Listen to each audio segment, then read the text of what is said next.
নদী ভাঙনে বিপর্যস্ত হয়ে পড়েছে দেশের সর্বশেষ নদীমাতৃক জেলা কুড়িগ্রাম। ভিটে মাটি হারিয়ে শত শত পরিবার এখন উদ্বাস্তু হয়ে পড়েছেন। জরুরি ভিত্তিতে জিও ব্যাগ ফেলে ভাঙন রোধের চেষ্টা পানি উন্নয়ন বোর্ডের। ফজলুল করিম ফরাজের রিপোর্ট, জানাচ্ছেন শাশ্বতী সরকার। দেশের উত্তরের জেলা কুড়িগ্রামে তীব্র নদী ভাঙনে দিশেহারা নদীপাড়ের মানুষ।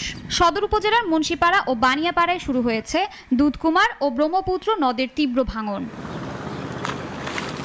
এছাড়াও তিস্তা, ধরলা, গঙ্গাধর, জিঞ্জিরাম নদীর দুই পাড় জুড়েও দেখা দিয়েছে ভাঙন। গেল এক সপ্তাহের ভাঙনে বামনডাঙ্গা, রানীগঞ্জ, কালীর আরগারচর, কড়াই, বরিশাল, ধাউরার কুঠি সহ জেলার 40টি পয়েন্টে প্রায় 5 কিলোমিটার ভাঙনে ঘরবাড়ি হারিয়েছে কয়েক শতাধিক পরিবার। নদীগর্ভে চলে গেছে শত শত হেক্টর ফসলি জমি। দুদিনের বন্যায় জেলার প্রান্তিক চাষিদের 500 হেক্টর ফসলি জমির পাট, আমন, বীজতলা সহ বিভিন্ন মৌসুমী শাকসবজির ক্ষেত নিমজ্জিত হয়ে পড়েছে।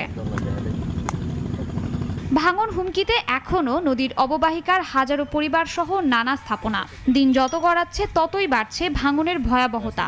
ফলে পরিবার নিয়ে বিপাকে নদীপাড়ের বাসিন্দারা। ক্ষতিগ্রস্ত পরিবারগুলোর দাবি, ভাঙনের কবলে নদীপাড়ের মানুষ সর্বস্ব হারালেও ভাঙন রোধে তেমন কোনো ব্যবস্থা নেই পানি উন্নয়ন বোর্ডের।